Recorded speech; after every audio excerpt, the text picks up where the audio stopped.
Yes, good morning students. Today we are going to discuss the fourth chapter, structure of the atom. In this structure of the atom, here we are going to discuss what is atom and how atom structure is and what are the atomic particles are there in the atom. Subatomic particles we are going to discuss and their location, who discovered these subatomic particles ಅಂತಕ್ಕಂಥದ್ದನ್ನ ಇಲ್ಲಿ ನಾವು discussion ಮಾಡ್ತಾ ಹೋಗ್ತೀವಿ. First of all we should know how the structure of atom ಅಂತಕ್ಕಂಥದ್ದು ನಾವು ಇಲ್ಲಿ ನೋಡ್ತಾ ಹೋಗೋಣ. ಆಟಮ್ ಅಂತಕ್ಕಂಥದ್ದು ಹೇಗೆ ಇದೆ ಅಂತಕ್ಕಂಥದ್ದನ್ನು ನಾವಿಲ್ಲಿ ಫಸ್ಟ್ ಆಫ್ ಆಲ್ ಇಲ್ಲಿ ನೋಡ್ತಾ ಹೋಗೋಣ. This is an atom. Here nucleus is there and the electrons are revolving around the nucleus. ಈ ರೀತಿ ತಿರುಗ್ತಾ ಇದೆ. ಓಕೆನಾ? ಇಲ್ಲಿ ನ್ಯೂಕ್ಲಿಯಸ್ ಇದೆ. ನ್ಯೂಕ್ಲಿಯಸ್ ಒಳಗಡೆ ಪ್ರೋಟಾನ್ಸ್ ಮತ್ತು ನ್ಯೂಟ್ರಾನ್ಸ್ ಅಂತಕ್ಕಂಥವು ಇರ್ತವೆ. ಆ ಪ್ರೋಟಾನ್ಸ್ ಮತ್ತು ನ್ಯೂಟ್ರಾನ್ಸ್ನ ಸುತ್ತ ಏನಾಗಿದೆ, ಈ ರೀತಿ ಎಲೆಕ್ಟ್ರಾನ್ಸ್ ಅಂತಕ್ಕಂಥವು ರೊಟೇಟ್ ಆಗ್ತಾ ಇದೆ. ಇಲ್ಲೊಂದು ಎಲೆಕ್ಟ್ರಾನು ಈ ರೀತಿ ರೊಟೇಟ್ ಆಗ್ತಕ್ಕಂಥದ್ದು, ಈ ರೀತಿ ಇಲ್ಲೊಂದು ಎಲೆಕ್ಟ್ರಾನು, ಅಥವಾ ಇಲ್ಲಿಂದ ಈ ರೀತಿ ಎಲೆಕ್ಟ್ರಾನು, ಈ ರೀತಿ ಹಿಂಗೆ ಎಷ್ಟು ಅದರಲ್ಲಿ ಎಲೆಕ್ಟ್ರಾನ್ಸ್ ಇರ್ತಕ್ಕಂಥ ಕೆಪಾಸಿಟಿ ಇದೆಯೋ ಅಷ್ಟು ಎಲೆಕ್ಟ್ರಾನ್ಸ್ ಅಂತಕ್ಕಂಥವು ಅಲ್ಲಿ ತಿರುಗ್ತಕ್ಕಂಥದ್ದು ನೋಡ್ತೀವಿ. ನೆಕ್ಸ್ಟ್ ಬಂದ್ಬಿಟ್ಟು ಚಾರ್ಜ್ಡ್ ಪಾರ್ಟಿಕಲ್ಸ್ ಇನ್ ಮ್ಯಾಟರ್ ಅಂತ ಕರಿತೀವಿ. ಅಂದರೆ ಯಾವುದೇ ಒಂದು ವಸ್ತುವಿನಲ್ಲಿ ಅದರಲ್ಲಿ ಚಾರ್ಜ್ಡ್ ಪಾರ್ಟಿಕಲ್ಸ್ ಇದ್ದಾವೆ ಅಂತ ಹೇಳಿದ್ವಿ. ಚಾರ್ಜ್ಡ್ ಪಾರ್ಟಿಕಲ್ಸ್ ಅಂದರೆ ಏನಪ್ಪ? Atoms have 3 types of sub atomic particles. ಆಟಮ್ಸಲ್ಲಿ ಮತ್ತೆ ಒಳಗಡೆ ಪಾರ್ಟಿಕಲ್ಸ್ ಇದ್ದಾವೆ. ನಾವು ಲಾಸ್ಟ್ ಚಾಪ್ಟ್ರಲ್ಲಿ ಏನು ಓದಿದ್ವಿ? Atoms cannot be broken down. ಅದನ್ನು ನಾವು ಮುರಿಯೋಕ್ಕೆ ಆಗೋದಿಲ್ಲ, ಮತ್ತೆ ಅದರಲ್ಲಿ ಯಾವ ಪಾರ್ಟಿಕಲ್ಸ್ ಇಲ್ಲ ಅಂತ ಹೇಳಿದ್ವಿ. ಆದರೆ ನೆಕ್ಸ್ಟ್ ಬರ್ತಕ್ಕಂಥ ವಿಜ್ಞಾನಿಗಳು ಏನು ಹೇಳ್ತಾ ಇದ್ರು, ಸೈಂಟಿಸ್ಟ್ಗಳು, ಆಟಮ್ಸ್ ಕ್ಯಾನ್ ಬಿ ಬ್ರೋಕನ್. ಅದನ್ನು ನಾವು ಇದನ್ನು ಮಾಡ್ಬೋದು, ಚೂರು ಮಾಡ್ಬೋದು, ಬ್ರೇಕ್ ಡೌನ್ ಮಾಡ್ಬೋದು. ಅದರಿಂದ ಮತ್ತೆ ಸಬ್ ಅಟಾಮಿಕ್ ಪಾರ್ಟಿಕಲ್ಸ್ ಅಂತಕ್ಕಂಥವು ನಮಗೆ ಸಿಗ್ತವೆ ಅಂತಕ್ಕಂಥದ್ದನ್ನು ಅವರು ತೋರಿಸ್ಕೊಟ್ರು. ಅಂದರೆ atoms of 3 types of sub atomic particles. ಯಾವ್ಯಾವು? Electrons, protons and neutrons. 3 ರೀತಿಯಾಗಿರ್ತಕ್ಕಂಥ ಅಲ್ಲಿ ಸಬ್ ಅಟಾಮಿಕ್. ಒಂದು ಎಲೆಕ್ಟ್ರಾನು, ಇನ್ನೊಂದು ಪ್ರೋಟಾನು, ಇನ್ನೊಂದು ನ್ಯೂಟ್ರಾನ್ಸ್ ಅಂತಕ್ಕಂಥವು 3 ಅಟಾಮಿಕ್ ಪಾರ್ಟಿಕಲ್ಸನ್ನು ನಮಗೆ ಅವರು ತೋರಿಸ್ಕೊಂಡು. ಇಲ್ಲಿ ಎಲೆಕ್ಟ್ರಾನ್ಸ್ ಅಂತ ಹೇಳಿದ ತಕ್ಷಣವೇ ಎಲೆಕ್ಟ್ರಾನ್ಸ್ ಆರ್ ನೆಗೆಟಿವ್ಲಿ ಚಾರ್ಜ್ಡ್, ಅದರಲ್ಲಿ ನೆಗೆಟಿವ್ ಚಾರ್ಜ್ ಇದೆ ಅಂತಕ್ಕಂಥ. ಪ್ರೋಟಾನ್ಸ್ ಅಂತಕ್ಕಂಥವು ಪಾಸಿಟಿವ್ ಚಾರ್ಜ್ ಇದೆ. ನ್ಯೂಟ್ರಾನ್ಸ್ ಯಾವ ನೋ ಚಾರ್ಜ್, ಇದಕ್ಕೆ ಯಾವುದೇ ರೀತಿಯಾಗಿರ್ತಕ್ಕಂಥ ಚಾರ್ಜ್ ಇಲ್ಲ, ಪಾಸಿಟಿವ್ನೂ ಇಲ್ಲ ನೆಗೆಟಿವ್ನೂ ಇಲ್ಲ ಅಂತಕ್ಕಂಥದ್ದು. ಹಾಗಾದರೆ ಇಲ್ಲಿ what is the mass of an electron? ಹಾಗಾದರೆ ಒಂದು ಎಲೆಕ್ಟ್ರಾನಿನ ತೂಕ ಎಷ್ಟಿದೆಯಪ್ಪ? ಒಂದು ಎಲೆಕ್ಟ್ರಾನಿನ ತೂಕ ಎಷ್ಟಿದೆ ಅಂತ ಹೇಳಿದ್ರೆ ದಟ್ ಈಸ್ 1/2000. ಅಂದರೆ ಒಂದನ್ನು ನಾವು 2000ದಿಂದ ಭಾಗಿಸಿದಾಗ ಎಷ್ಟು ಬರ್ತದೆ ವ್ಯಾಲ್ಯೂ, ಅಷ್ಟು ಏನಾಗಿದೆ, ದಟ್ ಈಸ್ 0.00005 ಅಂತಕ್ಕಂಥದ್ದು. ಇಷ್ಟು ನಮಗೆ ಅದರ ಮಾಸ್ ಅಂತಕ್ಕಂಥದ್ದಿದೆ. ಯಾವುದ್ರದ್ದು? ಎಲೆಕ್ಟ್ರಾನಿನ ತೂಕ. ಯಾವುದನ್ನು 1,000ರಿಂದ ಭಾಗಿಸೋದು? ಹೈಡ್ರೋಜನ್ನ ತೂಕನ 2,000 ತುಂಡು ಮಾಡಿಬಿಟ್ಟು ಒಂದು ತುಂಡಿನ ಒಂದು ಎಷ್ಟಿದೆಯೋ ತೂಕ, ಅಷ್ಟು ತೂಕ ಎಲೆಕ್ಟ್ರಾನಿನ ಇದೆ ಅಂತ ಹೇಳ್ತಾರೆ. ಹಾಗಾದರೆ what is the mass of hydrogen? ಹಾಗಾದರೆ ಹೈಡ್ರೋಜನಿನ ತೂಕ ಎಷ್ಟಿದೆ? ಹೈಡ್ರೋಜನಿನ ತೂಕ it is equal to 1 proton ಅಂತ ಕರಿತಾ ಹೋಗ್ತೀವಿ. ಮಾಸ್ ಆಫ್ ದಿ ಪ್ರೋಟಾನಿನ ಸಮಕ್ಕೆ ಸಮ ಇದೆ. ಹಾಗಾದರೆ ಇದಕ್ಕೆ ನಾವೇನಂತ ಕರಿತೀವಿ? ಹೈಡ್ರೋಜನನ್ನು 1 ಯೂನಿಟ್ ಅಂತ ಕರಿತಾ ಹೋಗ್ತೀವಿ, 1 ಯೂನಿಟ್ ಅಂತ ಹೇಳ್ತಾ ಹೋಗ್ತೀವಿ. ಓಕೆನಾ? ಹೈಡ್ರೋಜನನ್ನು 1 ಯೂನಿಟ್ ಅಂತ ಕರಿತಾ ಹೋಗ್ತೀವಿ.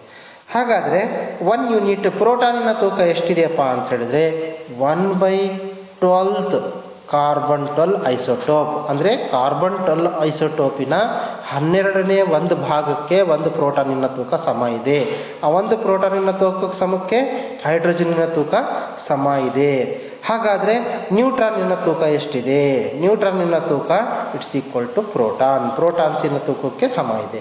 ಹೈಡ್ರೋಜನಿನ ತೂಕನು, ಒಂದು ಹೈಡ್ರೋಜನಿನ ತೂಕ ಒಂದು ಪ್ರೋಟಾನ್ ತೂಕಕ್ಕೆ ಸಮ ಇದೆ. ಒಂದು ನ್ಯೂಟ್ರಾನಿನ ತೂಕ ಒಂದು ಪ್ರೋಟಾನಿಗೆ ಸಮ ಇದೆ. ಹಾಗಾದರೆ ಒಂದು ಎಲೆಕ್ಟ್ರಾನಿನ ತೂಕ ಎಷ್ಟಕ್ಕೆ ಸಮ ಇದೆ? ಹೈಡ್ರೋಜನನ್ನ 2000 ಭಾಗಗಳು ಮಾಡಿದ್ರೆ ಅದರ 2001ನೇ ಭಾಗ, ಆ ಒಂದು ಭಾಗದ ತೂಕ ಎಷ್ಟಿರ್ತತೋ ಅಷ್ಟಕ್ಕೆ ಎಲೆಕ್ಟ್ರಾನಿನ ತೂಕ ಸಮ ಇದೆ ಅಂತಕ್ಕಂಥ ನಾವು ನೋಡ್ತಾವೆ. ಹಾಗಾದರೆ ಈ ಎಲೆಕ್ಟ್ರಾನ್ಸು ಮತ್ತು ಪ್ರೋಟಾನ್ಸನ್ನ ಕಂಡುಹಿಡಿದವರು ಯಾರಪ್ಪ? Who discovered electrons, protons and neutrons ಅಂತಕ್ಕಂಥದ್ದು ಕ್ವಶನ್ ಬರ್ತಾ ಹೋಗುತ್ತೆ. ಎಲೆಕ್ಟ್ರಾನನ್ನು ಯಾರು ಕಂಡುಹಿಡಿದ್ರು ಅಂತ ಹೇಳಿದ್ರೆ ಇನ್ನು 1900ರಲ್ಲಿ ಜೆ ಥಾಮ್ಸನ್ ಅಂತಕ್ಕಂಥ ಏನು ಮಾಡ್ತಾ ಹೋದ, ಚಾರ್ಜ್ಡ್ ಪಾರ್ಟಿಕಲ್ಸ್ ಇದ್ದಾವೆ ಎಲೆಕ್ಟ್ರಾನ್ಸಲ್ಲಿ ಅಂತಕ್ಕಂಥದ್ದನ್ನು ಎಕ್ಸ್ಪೆರಿಮೆಂಟ್ಸ್ಗಳನ್ನು ಮಾಡಿ ಎಲೆಕ್ಟ್ರಾನನ್ನು ಕಂಡುಹಿಡಿದ. ಯಾರು? ಜೆ ಥಾಮ್ಸನ್ ಅಂತಕ್ಕಂಥ ವಿಜ್ಞಾನಿ. ಜೆ ಥಾಮ್ಸನ್ ಅಂತಕ್ಕಂಥನು ಎಲೆಕ್ಟ್ರಾನನ್ನು ಕಂಡುಹಿಡಿದ. ಅದೇ ರೀತಿ 1886ರಲ್ಲಿ ಗೋಲ್ಡ್ ಸ್ಟೈನ್ ಅಂತಕ್ಕಂಥ ಏನು ಮಾಡ್ದ, ಪ್ರೋಟಾನ್ಸ್ ಅಂತಕ್ಕಂಥದ್ದನ್ನು ಕಂಡುಹಿಡಿತಾ ಹೋದ. ಅಂದರೆ ರೇಡಿಯೇಷನ್ಸ್ ಎಮಿಟ್ ಆದಾಗ ಗ್ಯಾಸ್ ಅಂತಕ್ಕಂಥದ್ದು ಏನು ಮಾಡ್ತಾ ಹೋಗುತ್ತೆ, ಅದರಿಂದ ರೇಡಿಯೇಷನ್ಸ್ ಉತ್ಪತ್ತಿ ಆಗ್ತವೆ. ಅವು ಕೆನಾಲ್ ರೇಸ್ ಅಂತ ಕರಿತಾ ಹೋಗ್ತವೆ. ಈ ಕೆನಾಲ್ ರೇಸಿಗೆ ಪಾಸಿಟಿವ್ ಚಾರ್ಜ್ ಇದೆ, ಯಾಕಂತ ಹೇಳಿದ್ರೆ ಅವು ನೆಗೆಟಿವ್ ಕಡೆ ಹೋಗ್ತಾ ಇದೆ ಅಂತ ಹೇಳ್ಬಿಟ್ಟು ಅವನು ಗೋಲ್ಡ್ ಸ್ಟೈನ್ ಎಕ್ಸ್ಪ್ಲೇನ್ ಮಾಡ್ತಾ ಹೋದ. In 1886 Goldstein discovered a new radiations, those are called as a positive charged particles, they are called as protons. Next in 1932ರಲ್ಲಿ ಇನ್ನೊಬ್ಬ ವಿಜ್ಞಾನಿ ಬಂದ, ಚಾಡ್ವಿಕ್ ಅಂತಕ್ಕಂಥನು. ಅವನು ಬಂದ್ಬಿಟ್ಟು presence of particles having no charge ಇಲ್ಲದೆ ಇರ್ತಕ್ಕಂಥ ಪಾರ್ಟಿಕಲ್ಸು ಇದ್ದಾವೆ. ಅವು ಯಾವಪ್ಪ ಅಂದರೆ ನ್ಯೂಟ್ರಾನ್ಸ್ ಅಂತಕ್ಕಂಥದ್ದು. ಗೊತ್ತಾಯ್ತಾ? ಎಲೆಕ್ಟ್ರಾನನ್ನು ಕಂಡುಹಿಡಿದಿರ್ತಕ್ಕಂಥದ್ದು ಯಾರು? ಜೆ ಥಾಮ್ಸನ್ ಅಂತಕ್ಕಂಥ ವಿಜ್ಞಾನಿ. ಜೆ ಥಾಮ್ಸನ್ ಕಂಡುಹಿಡಿದ ನಮಗೆ. ಅದೇ ರೀತಿ ಪ್ರೋಟಾನ್ ಅಂತಕ್ಕಂಥದ್ದನ್ನು ಗೋಲ್ಡ್ ಸ್ಟೈನ್ ಅಂತಕ್ಕಂಥ ವಿಜ್ಞಾನಿ. ಅದೇ ರೀತಿ ನ್ಯೂಟ್ರಾನ್ ಅಂತಕ್ಕಂಥದ್ದನ್ನು ನಮಗೆ ಚಾಡ್ವಿಕ್ ಅಂತಕ್ಕಂಥ ವಿಜ್ಞಾನಿ ಕಂಡುಹಿಡಿದ. ಸರಿನಾ? ಇದಿಷ್ಟು ಕೂಡ electron, proton, neutron. Electron negative charge ಇರ್ತದೆ, ಪ್ರೋಟಾನ್ ಪಾಸಿಟಿವ್ ಚಾರ್ಜ್ ಇರ್ತದೆ. ಇಲ್ಲಿ ನ್ಯೂಟ್ರಾನ್ ಅಂತಕ್ಕಂಥದ್ದು ಪಾಸಿಟಿವ್ನೂ ಇಲ್ಲ, ನೆಗೆಟಿವ್ನೂ ಇಲ್ಲ, ನೋ ಚಾರ್ಜ್ ಅಂತ ಹೇಳ್ತಾ ಹೋಗ್ತೀವಿ. ಇದಿಷ್ಟು ಕೂಡ that is the discovery of sub atomic particles. Next J Thomson ಅಂತಕ್ಕಂಥನು ದಟ್ ಈಸ್ ಮಾಡೆಲ್ ಹೆಂಗಿತ್ತಪ್ಪ, ಸ್ಟ್ರಕ್ಚರ್ ಆಫ್ ಆಟಮಿನ ಮಾಡೆಲ್ ಹೆಂಗಿತ್ತು ಅಂದರೆ ಆಟಮ್ ಹೆಂಗಿದೆ ಅಂತಕ್ಕಂಥದ್ದನ್ನು ಅವನು ಹೇಳ್ತಾ ಹೋದ. According to Thomson, atom is a similar to a Christmas pudding. Christmas pudding ಅಂತ ಹೇಳಿದ್ರೆ ಕ್ರಿಸ್ಮಸಲ್ಲಿ ಏನು ಮಾಡ್ತಾರೆ, ಒಂದು ರೌಂಡ್ ಆಗಿರ್ತಕ್ಕಂಥ ಇದನ್ನು ಮಾಡಿಬಿಟ್ಟು ಅದರಲ್ಲಿ ಅಲ್ಲಲ್ಲಿ ಚುಕ್ಕೆ ಟೈಪ್ ಅಲ್ಲೇನಾದರೂ ಹೂವುಗಳನ್ನು ಅದನ್ನು ಇಟ್ಟಿರ್ತಾರೆ. ಅಥವಾ ನಾವೇನಾದರೂ ಇದರಲ್ಲಿ ಒಂದು ಕಲ್ಲಂಗಡಿ ಹಣ್ಣನ್ನು ನೋಡಿದ್ರೆ ಕಲ್ಲಂಗಡಿ ಹಣ್ಣಲ್ಲಿ ನಮಗೆ ಹೆಂಗೆ ಕಾಣುತ್ತೆ, ಅಲ್ಲಲ್ಲಿ ಕರ್ರಗಿರ್ತಕ್ಕಂಥ ಬೀಜಗಳು ಕಾಣ್ತಾವಲ್ಲ, ಇಲ್ಲೆಲ್ಲ ಬ್ಯಾಕ್ಗ್ರೌಂಡ್ ಎಲ್ಲ ರೆಡ್ ಇರ್ತದೆ, ಅಲ್ಲಲ್ಲಿ ಕಪ್ಪಗಿರ್ತಕ್ಕಂಥ ಬ್ಲ್ಯಾಕ್ ಕಲರ್ ಇರ್ತಕ್ಕಂಥ ಸೀಡ್ಸ್ ಕಾಣ್ತಾ ಹೋಗ್ತವೆ. ಆ ರೀತಿ ಆಟಮ್ ಅಂತಕ್ಕಂಥದ್ದು ಇದೆ. ಇಟ್ ಈಸ್ ಹ್ಯಾವಿಂಗ್, ಅವನು ಏನು ಹೇಳ್ತಾ ಹೋಗ್ತಾನೆ, he propose that atom consists of positively charged sphere. ಅದರಲ್ಲಿ ಒಂದು ಪಾಸಿಟಿವ್ ಚಾರ್ಜ್ ಇರ್ತಕ್ಕಂಥ ಒಂದು ಸ್ಪಿಯರ್ ಇದೆ ಅಂತ ಹೇಳ್ತಾರೆ. ಇಲ್ಲಿ ನೋಡ್ರಿ, ಈ ಪಾಸಿಟಿವ್ ಚಾರ್ಜ್ ಇರ್ತಕ್ಕಂಥ ಸ್ಪಿಯರ್ ಇದೆ ಅಂತ ಹೇಳ್ತಾ ಹೋಗ್ತಾನೆ. And electrons are embedded in it. ಅದರಲ್ಲಿ ಎಲೆಕ್ಟ್ರಾನ್, ನೆಗೆಟಿವ್ ಚಾರ್ಜ್ ಇರ್ತಕ್ಕಂಥ ಎಲೆಕ್ಟ್ರಾನ್ಸ್ಗಳು ಅಲ್ಲಲ್ಲಿ ಸಿಕ್ಕಾಕೊಂಡಿದ್ದಾವೆ, ಎಂಬೆಡೆಡ್ ಇನ್ ಇಟ್. ಓಕೆನಾ? The negative and positive charges are equal in magnitude. ಈ ಪಾಸಿಟಿವ್ ಚಾರ್ಜು ಮತ್ತು ನೆಗೆಟಿವ್ ಚಾರ್ಜ್ ಎರಡೂ ಕೂಡ ಅದರ ಸಾಂದ್ರತೆ, ಅದರ ಅಮೌಂಟು, ಅದರ ನಂಬರ್ಸು ಸೇಮ್ ಆಗಿದೆ ಅಂತ ಹೇಳ್ತಾ ಹೋಗ್ತಾನೆ. So the atoms as a whole is electrically neutral. ಹಾಗಾಗ್ಬಿಟ್ಟು ಎರಡೂ ಸಮ ಇರೋದ್ರಲ್ಲಿ ಎಷ್ಟು ಪಾಸಿಟಿವ್ ಇದ್ದಾವೋ ಅಷ್ಟು ನೆಗೆಟಿವ್ ಇದ್ದಾವೆ ಅಂತ ಹೇಳ್ತಾರೆ. 10 ಪಾಸಿಟಿವ್ ಇದ್ದರೆ 10 ನೆಗೆಟಿವ್ ಅಂತಕ್ಕಂಥ, ಅದಕ್ಕೋಸ್ಕರ ಪಾಸಿಟಿವ್ ನೆಗೆಟಿವ್ ಅಟ್ರಾಕ್ಟ್ ಆಗಿದ್ದಾವೆ. ಹಾಗಾಗ್ಬಿಟ್ಟು ಕಂಪ್ಲೀಟ್ ಆಗಿದ್ದು ಆಟಮ್ ಅಂತಕ್ಕಂಥದ್ದು ನ್ಯೂಟ್ರಲ್ ಆಗಿದೆ ಅಂತಕ್ಕಂಥದ್ದನ್ನು ಥಾಮ್ಸನ್ ಅಟಾಮಿಕ್ ಮಾಡೆಲನ್ನು ನಮಗೆ ಈ ರೀತಿ ತೋರಿಸ್ತಾ ಹೋಗ್ತಾನೆ. ನೆಕ್ಸ್ಟ್ ರುದರ್ಫೋರ್ಡ್ ಅಂತಕ್ಕಂಥ ಬರ್ತಾ ಹೋಗ್ತಾನೆ. ರುದರ್ಫೋರ್ಡ್ ಅಂತಕ್ಕಂಥ ಬಂದ್ಬಿಟ್ಟು ನಮಗೆ ಏನು ಮಾಡ್ತಾ ಹೋಗ್ತಾನೆ, ಹೇಗೆ ಆಲ್ಫಾ ಪಾರ್ಟಿಕಲ್ಸ್ ಅಂತಕ್ಕಂಥದ್ದನ್ನು ಮೂಮೆಂಟ್ ಆಗ್ತಾ ಇದ್ದಾವೆ. ಆಲ್ಫಾ ಪಾರ್ಟಿಕಲ್ಸನ್ನು ಅವನೇನು ಮಾಡ್ತಾ ಹೋಗ್ತಾನೆ, positive alpha particles. Alpha particles ಅಂತ ಹೇಳಿದ್ರೆ positive particles means a protons ಅಂತಕ್ಕಂಥದ್ದನ್ನು ಕಂಟಿನ್ಯೂಯಸ್ ಆಗಿ ಒಂದು ತೆಳ್ಳಗಿರ್ತಕ್ಕಂಥ ಒಂದು ಬಂಗಾರದ ತಟ್ಟೆ ತಗೊಳ್ತಾನೆ. ಬಂಗಾರದ ತೊಟ್ಟೆ ತೆಳ್ಳಗಿರ್ತಕ್ಕಂಥ thin foil of a gold foil ಅಂತ ಕರೀತಾರೆ. ಥಿನ್ ಗೋಲ್ಡ್ ಫಾಯಿಲ್ ಅನ್ನು ತಗೊಳ್ತಾನೆ. ಗೋಲ್ಡ್ ಫಾಯಿಲಲ್ಲಿ ಏನಿರ್ತದೆ, ಗೋಲ್ಡ್ ಆಟಮ್ಸ್ ಇರ್ತವೆ ಇಲ್ಲೆಲ್ಲ. This is called gold atoms. ಈ ಗೋಲ್ಡ್ ಆಟಮ್ಸ್ ಮೇಲೆ, ಆ ಫಾಯಿಲ್ ಮೇಲೆ, ಆ ತಟ್ಟೆ ಮೇಲೆ ಏನು ಮಾಡ್ತಾ ಹೋಗ್ತಾನೆ, he passed a beam of fast moving alpha particles. Alpha ಪಾರ್ಟಿಕಲ್ಸನ್ನು ಅವನು ಅದ್ರ ಮೇಲೆ ಬಿಡ್ತಾನೆ. ಬಿಟ್ಟಾಗ ಏನಾಗುತ್ತೆ, ಒಂದು ಸ್ವಲ್ಪ ಆಲ್ಫಾ ಪಾರ್ಟಿಕಲ್ಸ್ ನೇರವಾಗಿ ಹೋಗ್ತವೆ, ಇನ್ನೊಂದು ಸ್ವಲ್ಪ ಪಾರ್ಟಿಕಲ್ಸ್ ಹತ್ತಿರ ಬಂದುಬಿಟ್ಟು ಹಿಂಗೆ ಸ್ವಲ್ಪ ಸ್ಮಾಲ್ ಆ್ಯಂಗಲಲ್ಲಿ ಬೆಂಡ್ ಆಗ್ತವೆ, ಇನ್ನೊಂದು ಸ್ವಲ್ಪ ಪಾರ್ಟಿಕಲ್ಸ್ಗಳು ಹಿಂಗೆ ಬಂದು ಹಿಂಗೆ ವಾಪಸ್ ಹೋಗ್ತವೆ. ಇಲ್ಲಿ ನೋಡ್ತಾ ಇದೆಯಾ, ಒಂದು ಸ್ವಲ್ಪ ಸ್ಟ್ರೈಟಾಗಿ ಹೋಗ್ತಾ ಇದ್ದಾವೆ, ಇನ್ನೊಂದು ಸ್ವಲ್ಪ ಹಿಂಗೆ ಬೆಂಡ್ ಆಗ್ತಾ ಇದ್ದಾವೆ, ಇಲ್ಲೂ ಸ್ಟ್ರೈಟಾಗಿ ಹೋಗ್ತಾ ಇದ್ದಾವೆ, ಇಲ್ಲಿ ಸ್ವಲ್ಪ ಬೆಂಡ್ ಆಗ್ತಾ ಇದ್ದಾವೆ, ಗೊತ್ತಾಯ್ತಾ, ಇಲ್ಲೂ ಕೂಡ ಬೆಂಡ್ ಆಗಿದೆ, ಇಲ್ಲಿ ಮಾತ್ರ ಹಿಂಗೆ ಹೋಗಿ ವಾಪಸ್ ಬಂದಿದೆ. ಓಕೆನಾ? ಈ ರೀತಿ ಬರ್ತಕ್ಕಂಥದ್ದನ್ನು ಅವ್ನು ಹೇಳ್ತಾ ಹೋಗ್ತಾನೆ. ಅದನ್ನೇ ಅವ್ನು ಹೇಳ್ತಾನೆ, ಯಾರು, ರುದರ್ಫೋರ್ಡ್ ಅಂತಕ್ಕಂಥನು, most of the alpha particles passed straight through a gold foil ಮುಖಾಂತರ ಹಾದೋಗ್ತವೆ. Some alpha particles are slightly deflected by small angles. Very few alpha particles appear to rebound. ಬಹಳ ಕಡಿಮೆ ಆಲ್ಫಾ ಪಾರ್ಟಿಕಲ್ಸ್ಗಳು ಏನಾಗ್ತಾ ಹೋಗ್ತವೆ, ಅವು ವಾಪಸ್ ಬರ್ತಕ್ಕಂಥದ್ದು ನಮಗೆ ಕಾಣ್ತಾ ಹೋಗುತ್ತೆ ಅಂತಕ್ಕಂಥದ್ದು ರುದರ್ಫೋರ್ಡ್ ಅವನ ಆಲ್ಫಾ ಸ್ಕ್ಯಾಟ್ರಿಂಗ್ ಎಕ್ಸ್ಪೆರಿಮೆಂಟಿಂದ ನಮಗೆ ಹೇಳ್ತಾ ಹೋಗ್ತಾನೆ. ಹಾಗಾದರೆ ಈ ರುದರ್ಫೋರ್ಡ್ ಮಾಡಿರ್ತಕ್ಕಂಥ ಈ ಎಕ್ಸ್ಪೆರಿಮೆಂಟಿಂದ ಅವನು ಆಲ್ಫಾ ಪಾರ್ಟಿಕಲ್ಸನ್ನು ತಗೊಂಡ, ಹೈ ಸ್ಪೀಡಲ್ಲಿರ್ತಕ್ಕಂಥ ಆಲ್ಫಾ ಪಾರ್ಟಿಕಲ್ಸನ್ನು ಗೋಲ್ಡ್ ಫಾಯಿಲ್ ಮೇಲೆ ಅವನು ಪಾಸ್ ಮಾಡ್ದ. ಈ ಒಂದು ಸ್ವಲ್ಪ ನೇರವಾಗಿ ಹೋದ್ವು, ಇನ್ನೊಂದು ಸ್ವಲ್ಪ ಬೆಂಡಾಗಿ ಹೋದ್ವು, ಇನ್ನೊಂದು ಸ್ವಲ್ಪ ಹೋಗಿ ಡಿಕ್ಕಿ ಹೊಡೆದು ವಾಪಸ್ ಬರ್ತದೆ. ಅಂದರೆ ಇದನ್ನು ಮಾಡಿಬಿಟ್ಟು ಅದಕ್ಕೆ ಅಟ್ಯಾಕ್ ಮಾಡಿ ಅದರಿಂದ ವಾಪಸ್ ರೀಬೌಂಡ್ ಆಗ್ತಾ ಇದೆ ಅಂತ ಹೇಳಿದ್ವಿ. ಒಂದು ಸ್ಟ್ರೈಟಾಗಿ ಹೋಗ್ತಾ ಇದೆ, ಒಂದು ಹಿಂಗೆ ಬಂದು ಬೆಂಡ್ ಆಗ್ತಾ ಇದೆ, ಇನ್ನೊಂದು ಹಿಂಗೆ ಹೋಗಿ ಹಿಂಗೆ ಬರ್ತಾ ಇದೆ ಅಂತಕ್ಕಂಥದ್ದನ್ನು ಅವನು ಹೇಳ್ತಾ ಹೋದ. ಹಾಗಾದರೆ ಅದರ ಪ್ರಕಾರ ಅವನು ಏನು ಹೇಳ್ತಾನೆ, ಫಸ್ಟ್ ಪಾಸ್ಟುಲೇಟ್ ಅವನು ಏನು ಹೇಳ್ತಾನೆ, conclusion, most of the space inside an atom is empty. ಅಂದರೆ ಬಹಳಷ್ಟು ಆಟಮಿನ ಒಳಗಡೆ ಸ್ಪೇಸ್ ಏನಾಗಿದೆ, ಎಂಟಿ ಆಗಿದೆ, ಬಹಳಷ್ಟು ಜಾಗ ಖಾಲಿ ಇದೆ ಆಟಮಿನ ಮಧ್ಯದಲ್ಲಿ, ಆಟಮಿನ ಒಳಗಡೆ ಪಾರ್ಟಿಕಲ್ಸ್ ಮಧ್ಯದಲ್ಲಿ ಜಾಗ ಖಾಲಿ ಇದೆ. ಹಾಗಾಗ್ಬಿಟ್ಟು ನಾವು ಪಾಸ್ ಮಾಡಿರ್ತಕ್ಕಂಥ ಆಲ್ಫಾ ಪಾರ್ಟಿಕಲ್ಸು ಅವ ಎರಡು ಪಾರ್ಟಿಕಲ್ಸ್ ಮಧ್ಯದಲ್ಲಿ ನೇರವಾಗಿ ಅದು ಹಾದೋಗಿದೆ. ಇಲ್ಲೊಂದು ಪಾರ್ಟಿಕಲ್, ಇದು ನಾವು ಒಂದು ಆಟಮ್ ಅಂತ ಹೇಳಿದ್ರೆ ಇಲ್ಲಿ ಪಾರ್ಟಿಕಲ್ಸ್ ಇರ್ಬೋದು, ಈ ಪಾರ್ಟಿಕಲ್ಸ್ ಹಿಂಗಾಗಿ ಡೈರೆಕ್ಟಾಗಿ ನೇರವಾಗಿ ಹಾದು ಹೋಗಿದ್ದಾವೆ, ಅಂದರೆ ಆಲ್ಫಾ ಪಾರ್ಟಿಕಲ್ಸ್ ಹಾದೋಗಿದೆ. ಇನ್ನೊಂದು ಸ್ವಲ್ಪ, the atom had A small nucleus. ಈ ಆಟಮ್ ಇದೆಯಪ್ಪ ಅಂತ ಹೇಳಿದ್ರೆ ಅದರೊಳಗಡೆ ಒಂದು ಸ್ಮಾಲ್ ನ್ಯೂಕ್ಲಿಯಸ್ ಇದೆ. ಆ ನ್ಯೂಕ್ಲಿಯಸ್ಸು ಪಾಸಿಟಿವ್ ಚಾರ್ಜ್ ಇದೆ.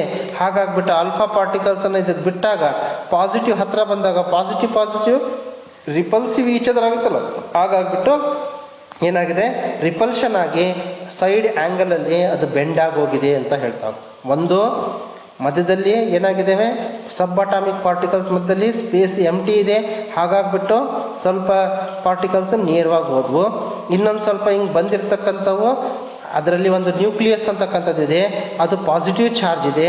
ಈ ಪಾಸಿಟಿವ್ ಆಲ್ಫಾ ಪಾರ್ಟಿಕಲ್ಸ್ ಬಂದುಬಿಟ್ಟು ಅದಕ್ಕೇನಾಗಿದೆ, ಹತ್ತಿರ ಬಂದಿರೋದ್ರಿಂದ ಪಾಸಿಟಿವ್ ರಿಪಲ್ಷನ್ ಆಗಿದೆ. ರಿಪಲ್ಷನ್ ಆಗಿಬಿಟ್ಟು ಹಿಂಗೆ ಬೆಂಡ್ ಆಗಿದೆ ಅಂತ ಹೇಳ್ತಾರೆ. ಮೂರನೇ ಪಾಯಿಂಟ್ ಏನು ಹೇಳ್ತಾನೆ, the size of the nucleus is very small. ಅದರ ಸೈಜ್, ನ್ಯೂಕ್ಲಿಯಸ್ಸಿನ ಸೈಜು ಬಹಳ ಚಿಕ್ಕದಾಗಿದೆ. Compare to the size of the atom, ಆಟಮಿನ ಸೈಜ್ ತಗೊಂಡ್ರೆ ಇದರ ಸೈಜು ಬಹಳ ಚಿಕ್ಕದಾಗಿದೆ. ಹಾಗಾಗ್ಬಿಟ್ಟು ಏನಾಗಿದೆ, when positive charged particles is triggered on the nucleus it bends back. ಈ ಥರ ವಾಪಸ್ ಬರ್ತಾ ಇದೆ ಅಂತಕ್ಕಂಥದ್ದನ್ನು ಅವನು ನಮಗೆ ಹೇಳ್ತಾ ಹೋದ. ಹಾಗಾದರೆ ರುದರ್ಫೋರ್ಡಿನ ಬಗ್ಗೆ ನಮಗೆ ಏನು ಗೊತ್ತಾಗುತ್ತೆ, ಇದನ್ನು ಕನ್ಕ್ಲೂಷನ್ಸ್ ಬಗ್ಗೆ ಅಂದರೆ ಅವನೇನು ಹೇಳ್ತಾನೆ, an atom has A positively charged nucleus. ಅಲ್ಲಿ ಜೆ ಥಾಮ್ಸನ್ ಏನು ಮಾಡಿದ್ದ, ಪಾಸಿಟಿವ್ ನೆಗೆಟಿವ್ ಎಲ್ಲ ಏನಾಗಿದ್ದಾವೆ ಎಲ್ಲ ಹರಡ್ಕೊಂಡ್ಬಿಟ್ಟಿದ್ದಾವೆ ಅಂತ ಹೇಳಿದ್ದ. ಇಲ್ಲಿ ರುದರ್ಫೋರ್ಡ್ ಏನು ಹೇಳ್ತಾನೆ, ಎಲ್ಲ ಪಾಸಿಟಿವ್ ಚಾರ್ಜಸ್ಸು ಆಟಮಿನ ಒಳಗಡೆ ಇದ್ದಾವೆ, ಹರಡ್ಕೊಂಡಿಲ್ಲ, ಅವು ನ್ಯೂಕ್ಲಿಯಸ್ ಒಳಗಡೆ ಇದ್ದಾವೆ. ಅವು ಪಾಸಿಟಿವ್ ಚಾರ್ಜ್ ಯಾವುವು, ಪ್ರೋಟಾನ್ಸ್ ಎಲ್ಲ ನ್ಯೂಕ್ಲಿಯಸ್ ಒಳಗಡೆ ಇದ್ದಾವೆ ಅಂತಕ್ಕಂಥದ್ದು. At its centre and most of the mass of the atom is in the nucleus. ಅದರ ತೂಕ, ಅದರ ಆಟಮಿನ ಎಲ್ಲ ತೂಕ ಎಲ್ಲಾಗಿದೆ, ಅದರ ಸೆಂಟರ್ ಪಾಯಿಂಟ್ ನ್ಯೂಕ್ಲಿಯಸ್ ಅಲ್ಲಿ ಅಡಕವಾಗಿದೆ, ಅದರಲ್ಲಿ ಸೇರ್ಕೊಂಡಿದೆ ಅಂತಕ್ಕಂಥದ್ದನ್ನು ಅವನು ಹೇಳ್ತಾ ಹೋಗ್ತಾನೆ. ನೆಕ್ಸ್ಟ್ ಇನ್ನೊಂದು ಪಾಯಿಂಟ್ ಹೇಳ್ತಾನೆ, the electrons revolve around the nucleus in different orbits. ಈ ಎಲೆಕ್ಟ್ರಾನ್ಸ್ಗಳು ಅಂತಕ್ಕಂಥವು ಈ ರೀತಿ ತಿರುಗ್ತಾ ಇದ್ದಾವೆ. ಯಾವ್ದ್ರ ಜೊತೆಯಲ್ಲಿ ಸುತ್ತ? ನ್ಯೂಕ್ಲಿಯಸ್ಸಿನ ಸುತ್ತ electrons are revolving in different orbits. ಬೇರೆ ಬೇರೆ ಆರ್ಬಿಟ್ಸಲ್ಲಿ ಅದು ತಿರುಗ್ತಾ ಇದೆ. The size of the nucleus is very small compare to the size of the atom. ಮತ್ತೇನು ಹೇಳ್ತಾನೆ? ಸೈಜ್, ನ್ಯೂಕ್ಲಿಯಸ್ ಸೈಜು ಬಹಳ ಚಿಕ್ಕದಾಗಿದೆ ಕಂಪೇರ್ ಟು ಆಟಮ್. ಇಷ್ಟು ದೊಡ್ಡ ಆಟಮ್ ಇದೆ ಅಂದರೆ ಅದರ ನ್ಯೂಕ್ಲಿಯಸ್ ಬಹಳ ಚಿಕ್ಕದಾಗಿದೆ, ಅದರ ಸೈಜು ಬಹಳ ಚಿಕ್ಕದಾಗಿದೆ ಅಂತಕ್ಕಂಥದ್ದು ನಮಗೆ ಇಲ್ಲಿ ಹೇಳ್ತಾ ಹೋಗ್ತದೆ. ನೆಕ್ಸ್ಟ್, ರುದರ್ಫೋರ್ಡ್ ಮಾಡೆಲ್ನ ಡಿಫೆಕ್ಟ್ಸ್ ಅಂದರೆ ಅವನು ಹೇಳ್ದಪ್ಪ ಅದರಲ್ಲಿ ನ್ಯೂಕ್ಲಿಯಸ್ ಇದೆ, ಅದರ ಸುತ್ತ ನ್ಯೂಕ್ಲಿಯಸ್ ಸುತ್ತ ಏನಾಗ್ತಾ ಇದೆ? ಎಲೆಕ್ಟ್ರಾನ್ಸ್ಗಳು ತಿರುಗ್ತಾ ಇದ್ದಾವೆ, ಮತ್ತು most of the mass nucleus ಇದೆ. ಸರಿ, ಇವಾಗ ಎಲೆಕ್ಟ್ರಾನ್ಸ್ ತಿರುಗ್ತಾ ಇದ್ದಾವೆ ಅಂತ ಹೇಳಿದ್ರೆ ತಿರುಗ್ತಕ್ಕಂಥ ವಸ್ತುವಿನಿಂದ ಏನಾಗುತ್ತೆ? ಎನರ್ಜಿ ಉತ್ಪತ್ತಿ ಆಗುತ್ತೆ, ಹೌದಲ್ಲ? Any particle in a circular orbit would undergo acceleration. ಅಂದರೆ ಒಂದು ವಸ್ತು ತಿರುಗ್ತಾ ಇದೆ ಅಂದರೆ ತಿರುಗ್ತಾ ತಿರುಗ್ತಾ ತಿರುಗ್ತಾ ಅದು ಫಾಸ್ಟ್ ಆಗಬೇಕು, ಮತ್ತು ಫಾಸ್ಟ್ ಆಗ್ತಾ ಆಗ್ತಾ ಅದರಿಂದ ಎನರ್ಜಿ ಉತ್ಪತ್ತಿ ಆಗಬೇಕು. ಎನರ್ಜಿ, ಅದು ತನ್ನಲ್ಲಿರ್ತಕ್ಕಂಥ ಎನರ್ಜಿ ಕಳ್ಕೋಬೇಕು. ನಾವು ಏನಾಗ್ತೀವಿ? ಜಾಸ್ತಿ ಓಡ್ತಾ ಇದ್ದರೆ ಫಾಸ್ಟಾಗಿ ಓಡ್ತಾ ಓಡ್ತಾ ಓಡ್ತಾ ಏನಾಗುತ್ತೆ? ನಮ್ಮಲ್ಲಿರ್ತಕ್ಕಂಥ ಶಕ್ತಿನೆಲ್ಲ ಕಳ್ಕೊಂಡ್ಬಿಡ್ತೀವಿ.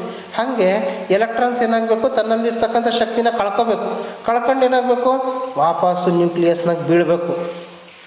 ಆ ಎಲೆಕ್ಟ್ರಾನ್ ತನ್ನಲ್ಲಿರ್ತಕ್ಕಂಥ ಎನರ್ಜಿನ ಕಳ್ಕೊಂಡು ವಾಪಸ್ ನ್ಯೂಕ್ಲಿಯಸಲ್ಲಿ ಬಿತ್ತಪ್ಪ ಅಂದರೆ, ಎಲೆಕ್ಟ್ರಾನ್ಸ್ ಬಿದ್ದವಪ್ಪ ಅಂದರೆ ಆಟಮ್ ಏನಾಗಬೇಕು? ಅನ್ಸ್ಟೇಬಲ್ ಆಗಬೇಕು, ಆಟಮು ಕೂಡ ಬಿದ್ದು ಹೋಗ್ಬೇಕು. ಆದರೆ ನಮಗೆ ಗೊತ್ತಿದ್ದಂಗೆ ಯಾವ ಆಟಮು ಕೂಡ ಬಿದ್ದು ಹೋಗೋದಿಲ್ಲ, ಕರೆಕ್ಟಾ? ಇದನ್ನು ರುದರ್ಫೋರ್ಡ್ ಹೇಳಕ್ಕೆ ಬರಲಿಲ್ಲ. That is one of the defects of Rutherford. Any particle, ಏನು ಡಿಫೆಕ್ಟು ರುದರ್ಫೋರ್ಡ್ ಮಾಡೆಲ್ ಅಂದರೆ? Any particle in a circular orbit would undergo acceleration and during acceleration the particle charged particle would radiate energy. ಅಂದರೆ ತನ್ನಲ್ಲಿರ್ತಕ್ಕಂಥ ಎನರ್ಜಿನ ಕಳ್ಕೊಳ್ಳುತ್ತೆ. So the revolving electrons would lose energy and fall into the nucleus. Nucleus ಅಲ್ಲಿ ಬೀಳುತ್ತೆ and the atom would be unstable. But as we know that atoms are stable. ನಮಗೆ ಗೊತ್ತಿದ್ದಂಗೆ atoms ಅಂತಕ್ಕಂಥವು stable ಆಗಿದ್ದಾವೆ. ಇದು defect ಆಗಿರ್ತಕ್ಕಂಥದ್ದು ಯಾರ್ದು? ರುದರ್ಫೋರ್ಡ್. ನೆಕ್ಸ್ಟ್, ಬೋಹರ್ ಅಂತಕ್ಕಂಥ ಇನ್ನೊಬ್ಬ ವಿಜ್ಞಾನಿ ಬರ್ತಾನೆ. The next scientist, Bohr, he has proposed how atom is. ಹೇಗೆ ಆಟಮ್ ಅಂತಕ್ಕಂಥದ್ದು ಏನಿದೆ ಅದಕ್ಕೆ ನಾವು ಬೋಹರ್ಸ್ ಪಾಸ್ಟುಲೇಟ್ಸ್ ಅಂತ ಕರಿತೀವಿ. ಇದಕ್ಕೆ these are all Bohr's postulate. First will discuss what Bohr says. The first postulate: an atom has a positively charged nucleus at its center and most of the mass of the atom is in the nucleus. ಅಂದರೆ ಆಟಮಲ್ಲಿ ಒಂದು positive charge nucleus ಇದೆ, ಅದೇನಾಗಿದೆ? Central ಇದೆ. ಆಟಮಿನ ಸುತ್ತ ಇಲ್ಲ, ಆಟಮಿನ ಒಳಗಡೆ, ಆಟಮಿನ ಸೆಂಟ್ರಲ್ಲಿ ಆ nucleus ಅಂತಕ್ಕಂಥದ್ದಿದೆ. ಆ ಆಟಮಿನ ಎಲ್ಲ ತೂಕ ಏನಾಗಿದೆ? ಆ ಸೆಂಟ್ರ್ ಪಾಯಿಂಟಲ್ಲಿ ನ್ಯೂಕ್ಲಿಯಸ್ ಅಲ್ಲಿ ಸೇರ್ಕೊಂಡಿದೆ ಅಂತಕ್ಕಂಥದ್ದನ್ನು ಫಸ್ಟ್ ಪಾಯಿಂಟ್ ಹೇಳಿ. ಕರೆಕ್ಟ್, ರುದರ್ಫೋರ್ಡ್ ಪ್ರಕಾರನೂ ಇದು ಕರೆಕ್ಟ್ ಇದೆ. Next, electrons are revolving around the nucleus in a special orbit. ಎಲೆಕ್ಟ್ರಾನ್ಸ್ಗಳು ಏನಾಗಿದ್ದಾವೆ? ನ್ಯೂಕ್ಲಿಯಸ್ ಸುತ್ತ ತಿರುಗ್ತಾ ಇದ್ದಾವೆ. ಡಿಸ್ಕ್ರೀಟ್ ಆರ್ಬಿಟ್ಸ್ ಅಂತ ಕರೀತಾನೆ. ಬೇರೆ ಬೇರೆ ಆರ್ಬಿಟ್ಸ್ ಅಲ್ಲಿ ಅವು ತಿರುಗ್ತಾ ಇದ್ದಾವೆ. ಒಂದೇ ಆರ್ಬಿಟ್ ಅಲ್ಲಿ ತಿರುಗ್ತಾ ಇಲ್ಲ, ಒಂದೇ ಸರ್ಕಲ್ ಅಲ್ಲಿ ತಿರುಗ್ತಾ ಇಲ್ಲ, ಅವು ಬೇರೆ ಬೇರೆ ಆರ್ಬಿಟ್ಸ್ ಅಲ್ಲಿ ತಿರುಗ್ತಾ ಇದ್ದಾವೆ ಅಂತ ಹೇಳ್ಬಿಟ್ಟು ಬೋಹರ್ ಹೇಳ್ತಾ ಹೋಗ್ತಾನೆ. ಮತ್ತೆ ಆ ಆರ್ಬಿಟ್ಸಿಗೆ ಅವನ ಹೆಸರು ಕೊಡ್ತಾ ಹೋಗ್ತಾನೆ. ಏನಪ್ಪ?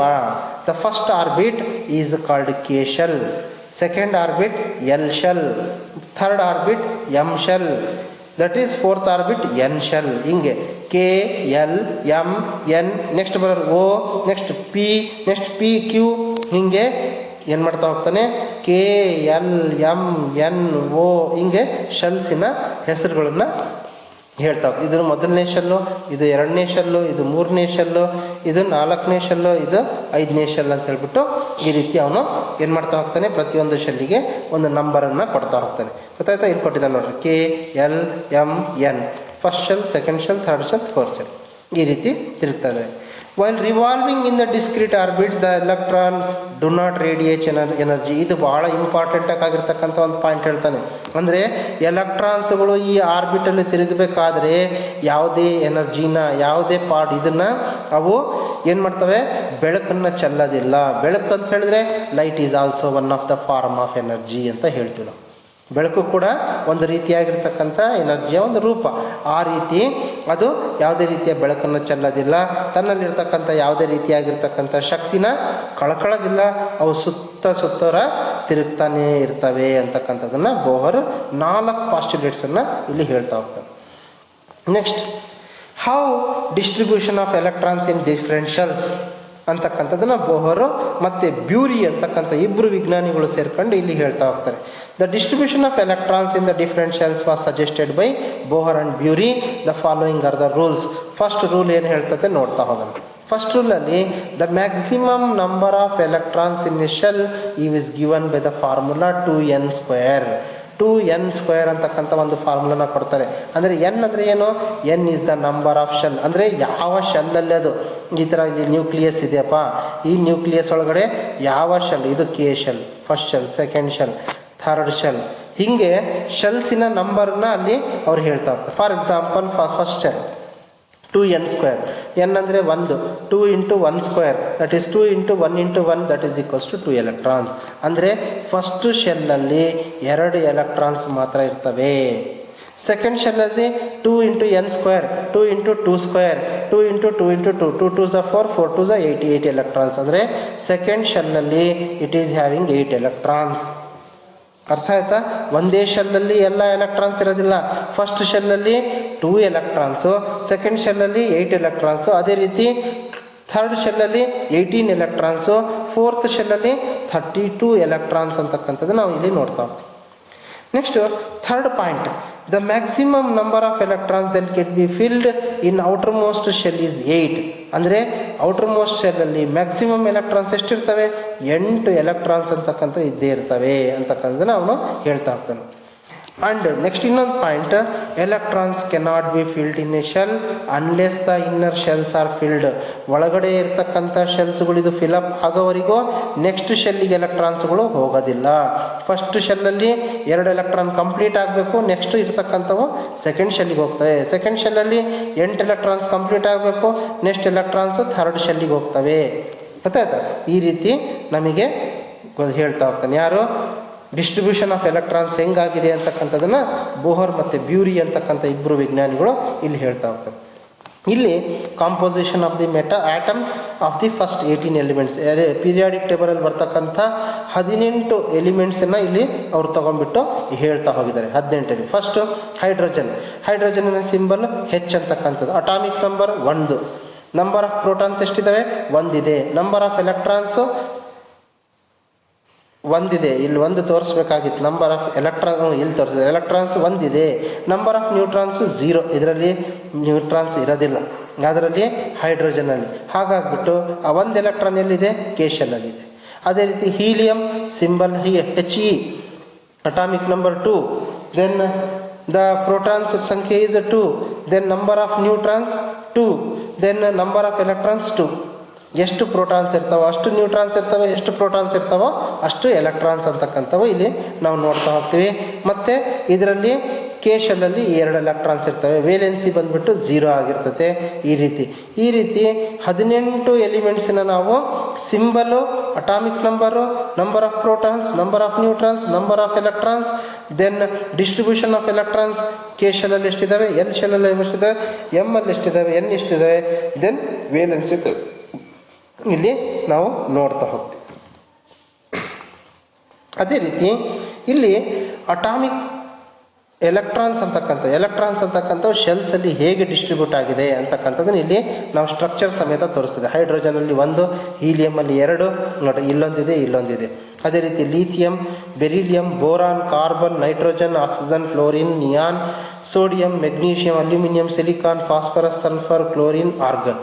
ಈ ರೀತಿಯಾಗಿರ್ತಕ್ಕಂಥ 18 ಎಲಿಮೆಂಟ್ಸನ್ನು, 1, ಇಲ್ಲಿ 2, ಇಲ್ಲಿ 3, ಇಲ್ಲಿ 4, 5, 6, 7, 8, 9, 10, 11, 12, 13, 14, 15, 16, 17, 18 ಎಲೆಕ್ಟ್ರಾನ್ಸನ್ನು ಇಲ್ಲಿ ನಾವು ನೋಡ್ತಾ ಹೋಗ್ತೀವಿ. ನಾವು ಕಮ್ ಟು ದ ವೇಲೆನ್ಸಿ ಅಂತ ಕೇಳಿದ್ವಿ. ಯಾವುದಪ್ಪ ಇದು, ಏನು ಹೊಸ ಶಬ್ದ ಕೇಳ್ತಿದ್ದೀವಲ್ಲ, this is a new word for us to what is valency. Valency is the combining capacity of an atom of an element. ಅದರ ಕಂಬೈನಿಂಗ್ ಕೆಪಾಸಿಟಿ ವೇಲೆನ್ಸಿ ಅಂತ ಹೇಳಿದ್ರೆ ಅದರ ಬೇರೆ ಎಲಿಮೆಂಟ್ ಜೊತೆ ಬೆರೆತಕ್ಕಂಥ ಸೇರ್ತಕ್ಕಂಥ ಒಂದು ಕೆಪಾಸಿಟಿಗೆ, ಒಂದು ಸಾಮರ್ಥ್ಯಕ್ಕೆ ನಾವು ವೇಲೆನ್ಸಿ ಅಂತ ಕರಿತಾ ಹೋಗ್ತೀವಿ. ಒಬ್ಬೊಬ್ರದ್ದು ಒಂದೊಂದು ರೀತಿಯಾಗಿರ್ತಕ್ಕಂಥ ಸಾಮರ್ಥ್ಯ ಇರುತ್ತೆ. ಹೈಡ್ರೋಜನಿನ ವೇಲೆನ್ಸಿ 1 ಅಂತ ಹೇಳಿದ್ವಿ, ಹೀಲಿಯಮಿಗೆ ವೇಲೆನ್ಸಿ ಇಲ್ಲ. ಅದೇ ರೀತಿ ಲೀಥಿಯಮಿಗೆ ತಗೊಂಡ್ರೆ ವೇಲೆನ್ಸಿ 2+ ಅಂತಕ್ಕಂಥದ್ದು, ದಟ್ ಈಸ್ 1 ಇದೆ. ಅದರ ವೇಲೆನ್ಸಿ ಕೂಡ ಲೀಥಿಯಂ ಅಂತಕ್ಕಂಥ ವೇಲೆನ್ಸಿ ಕೂಡ 1 ಇದೆ. That is the electrons present in the outer most shell of an atom are called valence electrons. ಅದರ ಔಟರ್ ಮೋಸ್ಟ್ ಎಲೆಕ್ಟ್ರಾನ್ಸ್, ಈ ಶೆಲ್ಲಲ್ಲಿ ಎಷ್ಟು ಎಲೆಕ್ಟ್ರಾನ್ಸ್ ಖಾಲಿ ಇರ್ತಾವೋ ಅದಕ್ಕೆ ನಾವೇನಂತ ಕರಿತೀವಿ, ವೇಲೆನ್ಸ್ ಎಲೆಕ್ಟ್ರಾನ್ಸ್. ಮತ್ತು ಪ್ರತಿಯೊಂದು ಆಟಮು ಕೂಡ ಕಂಪ್ಲೀಟ್ಲಿ ಫಿಲ್ ಆಗಬೇಕು, ತನ್ನಲ್ಲಿರ್ತಕ್ಕಂಥ ಎಲ್ಲ ಎಲೆಕ್ಟ್ರಾನ್ಸ್ಗಳು ಜೋಡಿ ಇರಬೇಕು ಅಥವಾ ಪೇರ್ಡ್ ಆಗಿರಬೇಕು ಅಂತಕ್ಕಂಥದ್ದನ್ನು ಬಯಸ್ತಾ ಹೋಗ್ತವೆ. ಮತ್ತು ಇನರ್ಟ್ ಕಾನ್ಫಿಗರೇಷನ್ ಅಥವಾ ಅವು ಲೀಸ್ಟ್ ರಿಯಾಕ್ಟಿವ್ ಆಗಿರಬೇಕು ಅಂತ ಹೇಳಿದ್ರೆ ಅದರ ವೇಲೆನ್ಸಿನ 0 ಮಾಡ್ಕೋಬೇಕು ಅಂತಕ್ಕಂಥ ಪ್ರತಿಯೊಂದಕ್ಕೂ, ಪ್ರತಿಯೊಂದು ಎಲಿಮೆಂಟಿಗೂ, ಪ್ರತಿಯೊಂದು ಆಟಮಿಗೂ ಆ ಒಂದು ಇದೇ ಆಸೆ ಇದ್ದೇ ಇರ್ತದೆ. ಹಾಗಾಗ್ಬಿಟ್ಟು ಅವ್ರೇನು ಮಾಡ್ತಾರೆ, ಆಕ್ಟೇಟ್ ಕಾನ್ಫಿಗರೇಷನನ್ನು ಆಗೋದಕ್ಕೆ, ಆಕ್ಟೇಟ್ ಕಾನ್ಫಿಗರೇಷನ್ ಅಂದರೆ ಅದರ ಔಟರ್ ಮೋಸ್ಟ್ ಶೆಲ್ಲಲ್ಲಿ 8 ಎಲೆಕ್ಟ್ರಾನ್ಸನ್ನು ನಾವು ತುಂಬ್ಕೋಬೇಕು ಅಂತಕ್ಕಂಥದ್ದನ್ನು ಇಲ್ಲಿ ಅದಕ್ಕೋಸ್ಕರ ಏನು ಮಾಡ್ತಾರೆ, ಈ ಆಕ್ಟೇಟ್ ಕಾನ್ಫಿಗರೇಷನ್ ಆಗೋದಕ್ಕೆ 8ಕ್ಕಿಂತ ಜಾಸ್ತಿ ಇದ್ದರೆ ತನ್ನಲ್ಲಿರ್ತಕ್ಕಂಥ ಎಲೆಕ್ಟ್ರಾನ್ಸನ್ನು ಕಳ್ಕೊಳ್ತವೆ, 8ಕ್ಕಿಂತ ಕಡಿಮೆ ಇದ್ದರೆ ಅದು ಪಡ್ಕೊಳ್ತಾ ಹೋಗ್ತವೆ. ಹೀಗಾಗ್ಬಿಟ್ಟು ಎಲೆಕ್ಟ್ರಾನ್ಸನ್ನು ಕಳ್ಕೊಳ್ಳೋದು ಮತ್ತು ಪಡ್ಕೊಳ್ಳೋದು. ಅದಕ್ಕೋಸ್ಕರ ಮೆಟಲ್ಸ್ಗಳು ತನ್ನಲ್ಲಿರ್ತಕ್ಕಂಥ ಎಲೆಕ್ಟ್ರಾನ್ಸನ್ನು ಕಳಿಸ್ಕೊಂಡು ಪಾಸಿಟಿವ್ ಚಾರ್ಜ್ ಬರ್ತಾ ಹೋಗ್ತವೆ ಮೆಟಲ್ಸು.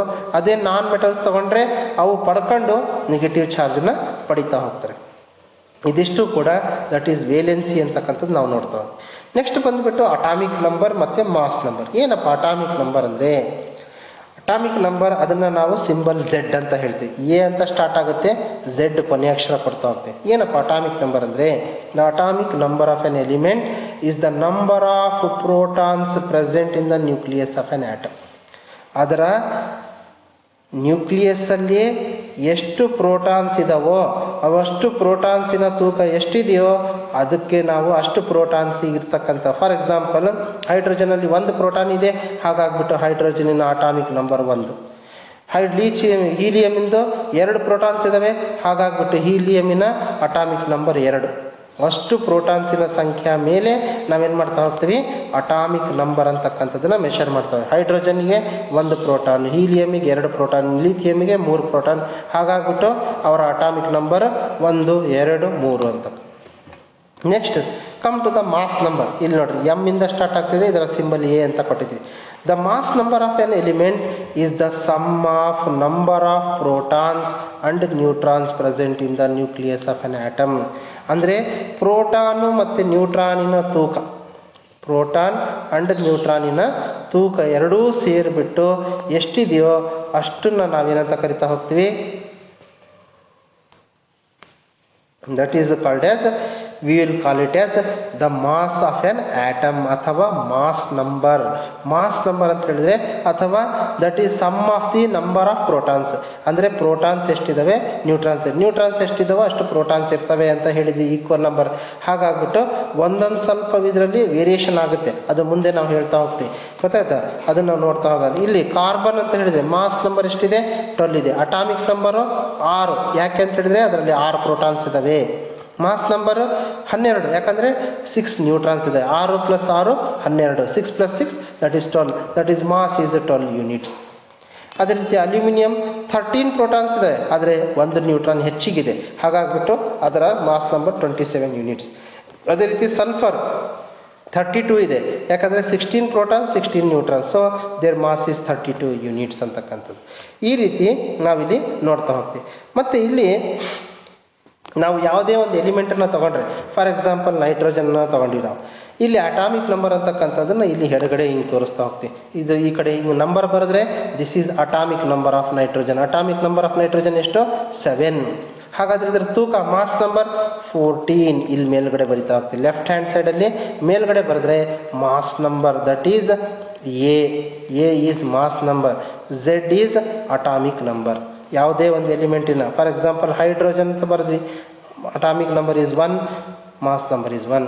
ಅದೇ ರೀತಿ ಹೀಲಿಯಂ ತಗೊಂಡ್ವಿ, ಓಕೆನಾ, ಹೀಲಿಯಂ ತೊಗೊಂಡ್ವಿ. Helium atomic number 2, mass number is 4. ಓಕೆನಾ, ಈ ರೀತಿ ನಾವು ಇಲ್ಲಿ ಮೆನ್ಷನ್ ಮಾಡ್ತಾ ಹೋಗ್ತೀವಿ. ನೆಕ್ಸ್ಟ್ ಐಸೋಟೋಪ್ಸ್ ಅಂತಕ್ಕಂಥ ಬರ್ತಾ ಹೋಗ್ತದೆ. ಏನಪ್ಪ ಐಸೋಟೋಪ್ಸ್ ಅಂದರೆ, isotopes are atoms of the same element having the same atomic number but different mass number. ಇಲ್ಲಿ ನೋಡ್ಬೋದು ಎಲ್ಲದಕ್ಕೂ ಹೈಡ್ರೋಜನ್ ಹೈಡ್ರೋಜನ್ ಹೈಡ್ರೋಜನ್, ಮೂರು ಕೂಡ ಹೈಡ್ರೋಜನ್ನೇ, ಆದರೆ ಹೈಡ್ರೋಜನಿನ ಅಟಾಮಿಕ್ ನಂಬರ್ ಸೇಮ್ ಆಗಿದೆ, 1 1 1. ಮಾಸ್ ನಂಬರ್ ಇದ್ರದ್ದು 1, ಇದ್ರದ್ದು 2, ಇದ್ರದ್ದು 3. ಹಾಗಾಗ್ಬಿಟ್ಟು they are called as isotopes of hydrogen ಅಂತ ಕರಿತಾ ಹೋಗ್ತೀವಿ. ಓಕೆನಾ, ಇದನ್ನು ನಾವು ಪ್ರೋಟಿಯಂ, ಇದನ್ನು ಡ್ಯೂಟೇರಿಯಂ, ಇದನ್ನು tritium. What are isotopes? Isotopes are the elements having same atomic number but different mass number is called isotopes ಅಂತ. Example hydrogen, isotopes of 3 hydrogen atoms. ಅದೇ ರೀತಿ carbon, carbon 6 carbon 6, carbon 12 carbon 14. Mass number is different, atomic number is same. ಅದೇ ರೀತಿ chlorine, atomic number is same, mass number is different. They are isotopes of chlorine, isotopes of carbon, isotopes of hydrogen. These are the, we will see here, these are the isotopes of hydrogen, isotopes of carbon ಮತ್ತು isotopes of nitrogen, chlorine ಅಂತಕ್ಕಂಥ ನಾವು ನೋಡ್ತಾ. Next ಬಂದ್ಬಿಟ್ಟು ಐಸೋಬಾರ್ಸ್. ಏನಪ್ಪ ಐಸೋಬಾರ್ಸ್ ಅಂತ ಹೇಳಿದ್ರೆ, ಐಸೋಬಾರ್ಸ್ ಅಂದರೆ ಇಲ್ಲಿ ಉಲ್ಟಾ, ಅಲ್ಲಿ ಅಟಾಮಿಕ್ ನಂಬರ್ ಸೇಮ್ ಇತ್ತು, ಮಾಸ್ ನಂಬರ್ ಡಿಫರೆಂಟ್ ಇತ್ತು, ಎಲ್ಲಿ ಐಸೋಟೋಪ್ಸ್ ಅಲ್ಲಿ. ಇಲ್ಲಿ ಉಲ್ಟಾ ಐಸೋಬಾರ್ಸ್ ಅಲ್ಲಿ, isobars are the atoms of different elements having, ಬೇರೆ ಬೇರೆ ಎಲಿಮೆಂಟ್ಸ್ಗಳು ಬೇರೆ ಆಗಿದೆ, ಅಲ್ಲಿ ಸೇಮ್ ಎಲಿಮೆಂಟ್ ಇತ್ತು, ಇಲ್ಲಿ different elements having same mass number different atomic number. ಬೇರೆ ಬೇರೆ ಎಲಿಮೆಂಟ್ಸ್ಗಳು ತೂಕ ಸೇಮ್ ಇದ್ದಾವೆ, ಆದರೆ ಅಟಾಮಿಕ್ ನಂಬರು ಬೇರೆ ಬೇರೆ ಆಗಿದೆ. ಎಲ್ಲಿ ಕ್ಯಾಲ್ಶಿಯಂ ತೂಕ 40, ಆರ್ಗನಿನ ತೂಕ ಕೂಡ 40, ಎರಡರದ್ದು ತೂಕ ಸೇಮ್ ಇದೆ, ಆದರೆ ಅಟಾಮಿಕ್ ನಂಬರ್ ಇದರದ್ದು 20, ಇದರದ್ದು 18. ಹಾಗಾಗ್ಬಿಟ್ಟು that is called isobars. Iso ಅಂದರೆ ಸೇಮ್, ಬಾರ್ಸ್ ಅಂದರೆ same mass number different atomic number. Iron atomic mass is 58, this is atomic mass 58, but atomic number is 26, this atomic number is 27. Iron and nickel, these are the isobars ಅಂತ ಕರಿತಾ ಹೋಗ್ತೀವಿ. ಇಷ್ಟು ಕೂಡ that is called as structure of the atom ಅಂತಕ್ಕಂಥದ್ದು. I hope you are all understand this chapter. If you have any doubt, please call me and ask the question, or you can message a question in, that is in a WhatsApp. Okay, thank you.